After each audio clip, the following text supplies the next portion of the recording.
Postural changes have varying effects on lumbar disc pressure at various positions.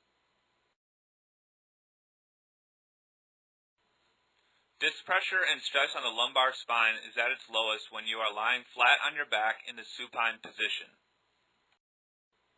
These stresses slightly increase as you move from the supine position to lying on your side.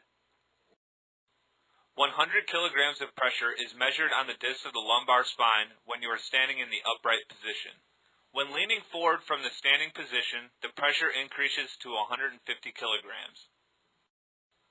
Holding a load and leaning forward in the standing position causes this pressure to further rise to 220 kilograms.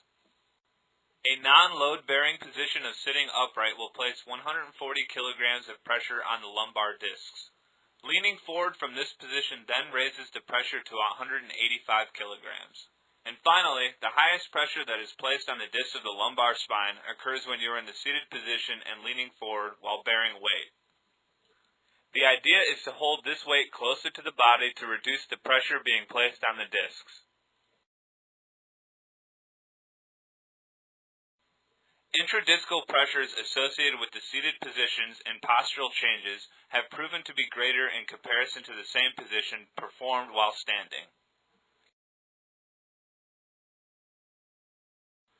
Factors which may contribute to pain or degeneration within the lumbar spine include lack of fitness, heavy lifting,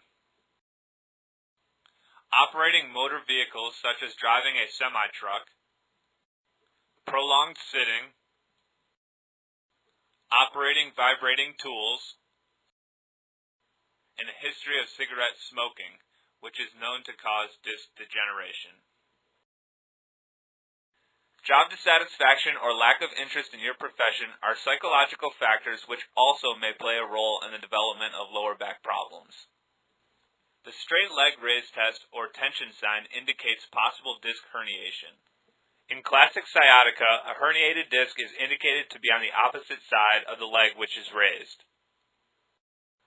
Range of motion tests involving flexion of the spine will also produce pain in patients who have disc-related disorders. Patients with spinal stenosis or spondylolisthesis will also demonstrate pain during extension of the lower back. The foraminal area of the spine decreases by 20% during extension. This area increases by 12% during flexion of the spine. Because of the pain experienced with extension of the spine, people suffering from spinal stenosis get relief from leaning forward.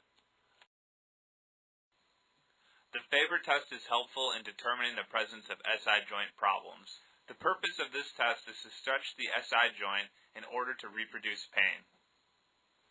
Diagnostic injection of the SI joint is the only means to confirm diagnosis.